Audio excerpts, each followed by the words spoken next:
নমস্কার, আরেকটি নতুন ভিডিওতে সবাইকে স্বাগত। তো এইটা হচ্ছে সরকারি খাল। এই দুই সাইডে ছিল জমি আর কি, চাষের জমি। তো জলকর হয়ে গেছে, ভেড়ি হয়ে গেছে।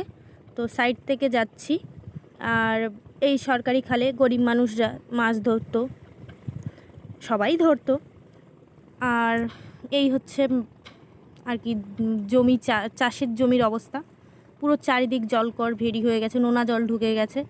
এখানে বছর বছর চাষ হবে না, 5 বছরও হতে পারে, 7 বছর 8 বছর, মানে যতদিন লাগে। আইলার পরে আমরা দেখেছিলাম অনেক বছর চাষ করা যায়নি, এখন আবার সেই অবস্থা হয়েছে। এখানে নোনা জলের কারণে আর চাষ হবে না। জমি এমন হয়ে গেছে, কোনটা কার জমি কেউ বুঝতে পারবে না।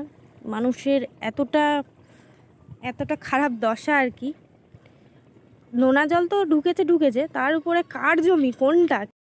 ওপর এখন জমি সবাইকে ফিরিয়ে দেবে, অবশ্যই ফিরিয়ে দেবে, কিন্তু ফিরিয়ে দিলে তারা কি করবে? ভেড়ি করবে না জমি চাষ করবে? এখানে মানে ধান চাষ তো হবে না, ধান চাষ হওয়ার কোনো প্রশ্নই ওঠে না। অন্তত 10 বছর তো ধান চাষ হবেই না। আমি হয়তো বেশি বলে ফেলছি, আইলার পরেও দেখেছি যে অনেক বছর চাষ হয়নি, কিন্তু চাষ হবে না অনেক বছর, কিন্তু তারা কি করবে? এটাই প্রশ্ন। আর দেখুন, মানে পুরো চারিদিক পুরো শ্মশানের মতো লাগছে। মাটিগুলোর অবস্থা কি, এখানে কিচ্ছু হবে না, কি করবে? একমাত্র এই আইলার সময় নোনা জল ঢুকে যা মানুষের অবস্থা হয়েছিল, যা খারাপ দশা হয়েছিল, কত বছর চাষ হয় না, কত মানুষের কত কষ্ট,